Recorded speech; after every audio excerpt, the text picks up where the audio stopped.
Hi welcome to Subi family vlogs. எங்கள் ஃபேமிலியில் முக்கியமான ஒரு ஃபங்க்ஷன், அதனால சென்னை டு சத்தியமங்கலம் ட்ராவல் பண்ணுறதுக்காக கிளாம்பாக்கம் பஸ் ஸ்டாண்டுக்கு வந்திருக்கோம். எங்கள் ஃபேமிலியும் ஹஸ்பண்டோடைய அண்ணா ஃபேமிலி 2 பேருமே ஒன்றா தான் பஸ்ஸில் ட்ராவல் பண்ண போகிறோம். நைட்டு ஒரு 10:30க்கெலாம் கிளம்பி மார்னிங் 6:30க்கெலாம் நாங்கள் சத்தியமங்கலம் ரீச் ஆகிட்டோம். ஹஸ்பண்டோடைய அக்கா சத்தியமங்கலத்தில் தான் இருக்கிறாங்க. அவங்க வீட்டுக்கு தான் இன்றைக்கி நாங்கள் வந்திருக்கோம். இதில் வந்ததுமே அன்னி காஃபி டிஃபன் எல்லாமே ரெடி பண்ணியிருந்தாங்க. சாப்பிட்டுட்டு இன்றைக்கி எங்கள் மருமகளுக்கு பூ வைக்கிற ஃபங்க்ஷன், அதனால எல்லாருமே ரெடி ஆகிட்டு இருந்தோம். மாப்பிள்ளை வீட்டில் இருந்து பொண்ணு வீட்டுக்கு வந்து கல்யாணத்தை உறுதிப்படுத்துறதுக்காக பூ வச்சுட்டு போவாங்க. இன்றைக்கி அதுக்கான ஃபங்க்ஷன் தான் நடந்தது.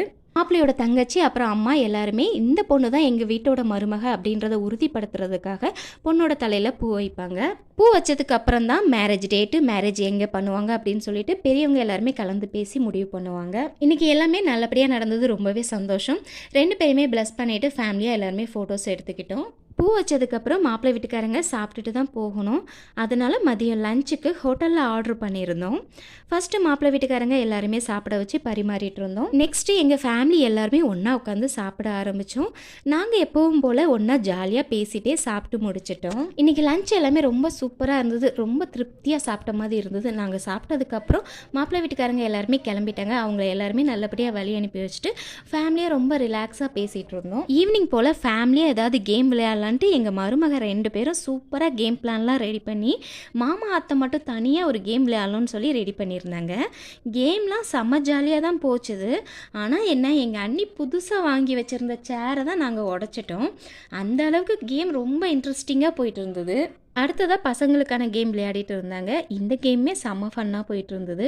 ரொம்ப நாளைக்கு அப்புறம் நாங்கள் எல்லாருமே சேர்ந்து இந்த மாதிரி கேம் விளையாண்டு சிரித்து பேசினது ரொம்ப ஹாப்பியாக இருந்தது. கேம் எல்லாம் முடிச்சுட்டு எல்லாருமே ஒன்றா சேர்ந்து சாப்பிட்டுட்டு நைட்டு எல்லாருமே ஒன்றாவே தூங்க போயாச்சு. இது நெக்ஸ்ட் டே மார்னிங் காலையில் 8 மணிக்கு மேலே தான் வெளியே எழுந்து வரவே முடியுது. ஏன்னா அந்த அளவுக்கு குளிர் அதிகமாக இருக்குது. சென்னையிலலாம் காலையில் எழுந்தோடனே காஃபி சாப்பிட்ற பழக்கமே இல்லை.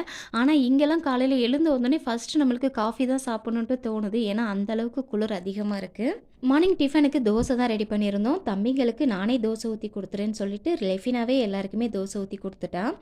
சாப்பிட்டுட்டு எல்லாருமே ஷாப்பிங் போகிறதுக்காக ரெடி ஆகிட்டோம். ஏன்னா நெக்ஸ்ட் டே நாங்கள் எல்லாருமே ஊருக்கு கிளம்பிடுவோம். இன்றைக்கி சும்மா குட்டியாக ஒரு ஷாப்பிங் போயிட்டு வரலாமேன்னு சொல்லிட்டு சத்தியமங்கலம் வரைக்கும் வந்து ஷாப்பிங் பண்ணிகிட்டு இருந்தோம். எங்கள் அண்ணி தான் ரொம்ப எனர்ஜெட்டிக்காக ட்ரெஸ் எல்லாமே செலக்ட் பண்ணிகிட்டு இருந்தாங்க. நான்லாம் கொஞ்ச நேரத்துலேயே ரொம்பவே டயர்டாயிட்டேன். இன்றைக்கி பார்த்தீங்கன்னா மதியம் போல் கடைக்கு வந்தோம். ஈவினிங்லாம் ஷாப்பிங்கை முடிச்சுட்டு வெளியே வந்துட்டோம். என்னோடய லைஃப்பில் நான் இவ்வளோ சீக்கிரம் ஷாப்பிங் பண்ணதே இல்லை. ஷாப்பிங் எல்லாம் முடிச்சுட்டு வெளியில் வரவும் பக்கத்துலேயே பானிபூரி ஷாப் இருந்தது. லைட்டாக பசிக்கவும் சாப்பிட்லான்னு சொல்லிட்டு உள்ளே போயிட்டோம். பானிபூரி, மசாலா பூரி, அப்புறமா காலிஃப்ளவர் இது எல்லாமே ஆர்டர் பண்ணியிருந்தோம். இங்கே வந்து பார்த்திங்கன்னா சுத்தமாக சூடே இல்லாமல் நல்லா ஆறி போய் செல்லுன்னு இருந்தது. அதனால் இதோடைய டேஸ்ட்டுமே எங்களுக்கு சுத்தமாக பிடிக்கவே இல்லை. அப்படியே சாப்பிட்டு நாங்களுமே வீட்டுக்கு கிளம்பிட்டோம்.